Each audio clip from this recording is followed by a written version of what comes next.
श्री स्वामी समर्थ. श्री स्वामी समर्थ. स्वामी म्हणतात, हे माझ्या प्रिय भक्ता, तुला जर तुझ्या जीवनाचं सार्थक करायचं असेल ना, तर मी सांगतो ते ऐक. भिवू नकोस, मी तुझ्या पाठीशी आहे.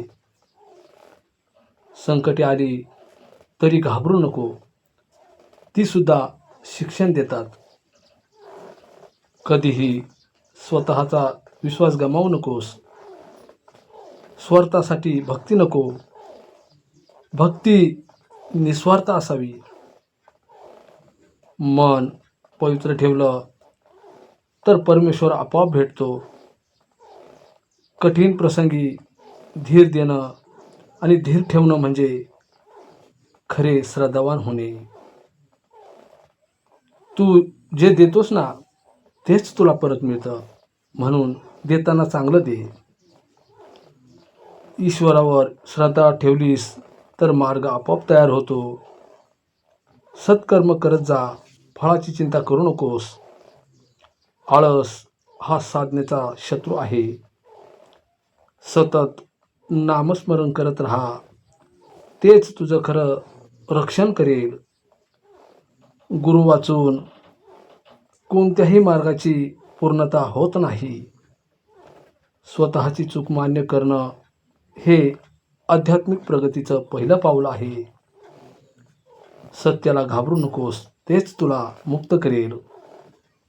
तसेच ज्याचं मन शांत आहे ना, तोच खऱ्या अर्थाने बलवान आहे. शांत राहून उत्तर देणं हे बुद्धिमत्तेचं लक्षण आहे.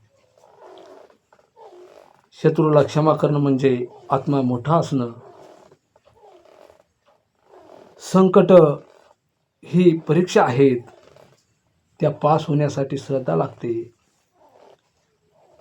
स्वतःला ओळखल्याशिवाय देव कधीच सापडत नाही. हे माझ्या प्रिय भक्ता, ही माझ्या अनमोल वचने आहेत आणि जर तू ही पाळलीच, आचरणात आणली ना, तर बघ, तुझ्यावर कोणतंही संकट येणार नाही. तुझं जीवन पवित्र झाल्याशिवाय राहणार नाही. फक्त भिवू नकोस, मी तुझ्या सोबत आहे. विश्वास ठेव आणि पुढे चालत राहा. हे माझ्या प्रिय भक्ता, भिवू नकोस, मी तुझ्या कायम पाठीशी आहे. मी तुझ्या कायम पाठीशी आहे.